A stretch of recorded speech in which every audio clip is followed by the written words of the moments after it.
P.T. Logan's 5 Minutes of Terror. Twisted, troubling tales to send a chill up your spine.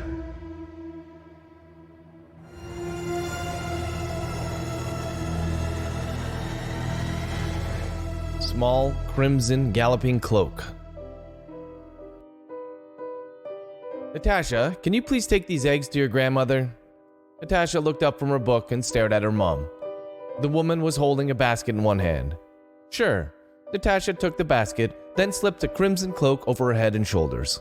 She's expecting you, so make sure you go straight there, Natasha's mom said. No getting distracted.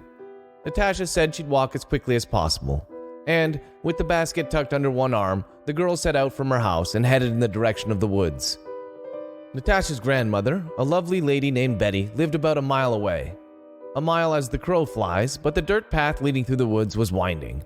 She left in the middle of the afternoon, but after only a few minutes in the woods, the sun had all but been blocked out by the thick leaves and branches forming the canopy above. Natasha wasn't scared, however. She wasn't really scared of anything, and yet, when she heard the first howl, she began to shiver.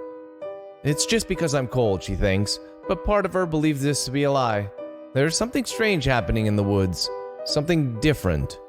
She can feel it. Natasha picked up her pace, but she can only move so quickly before the eggs in the basket start to clink together. When she hears the howl for a second time, she wants to run but can't. What's the point of delivering eggs to Grandma Betty if they're all smashed and broken when she arrives? The third howl is closer and the fourth directly behind her. Natasha whipped around, but she was too slow. She saw a blur of gray and white fur moments before she felt a sharp pain in her back. Natasha cried out, but then she slipped, and it's all she can do to protect the eggs from breaking as she goes down. The next howl comes from further away, and Natasha's darting eyes can't locate the source. She has no idea why the beast, whatever it was, didn't finish the job, but she's incredibly grateful. Her back aching, Natasha readjusted her red cloak, which clung strangely to her skin. She looked skyward, but the sun was still blotted out. I need to hurry. I need to get to Grandma's house. I need to drop off the eggs and get her to look at my back. As Natasha neared the house, she started to pick up a scent in the air. Grandma Betty had always been the best cook in the family, and while there was something incredibly delicious about the smell, there was also something different. After 10 more minutes of walking, Natasha finally saw her grandmother's house. It was a log cabin located in a small clearing, and there was smoke coming out of the chimney. Grandma must be cooking something, Natasha thought as she neared the front door. The smell was intoxicating, and the closer she got, the more she started to drool. Saliva was almost dripping down her chin when she finally pushed the door open and said hello. Grandma Betty's back was to her, and she was attending to something on the stove. Hi, Natasha. Please put the eggs by the door. Then you can stay for some soup and a sandwich if you want. I've made your favorite, pickle and cream cheese.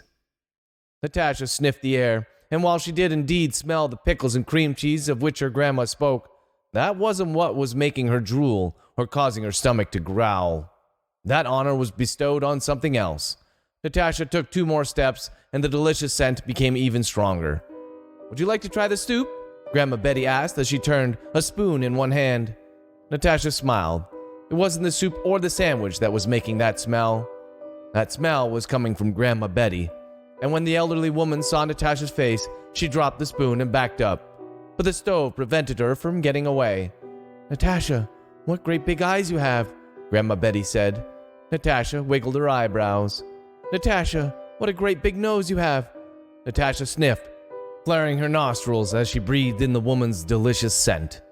Natasha, what great big teeth you have, Grandma Betty remarked. Natasha smiled, revealing long fangs. As she licked her lips, Natasha suddenly realized why the beast in the forest hadn't finished the job. And then, after one more step, Natasha threw her head back and howled long and loud. P.T. Logan's 5 Minutes of Terror. Twisted, troubling tales to send a chill up your spine.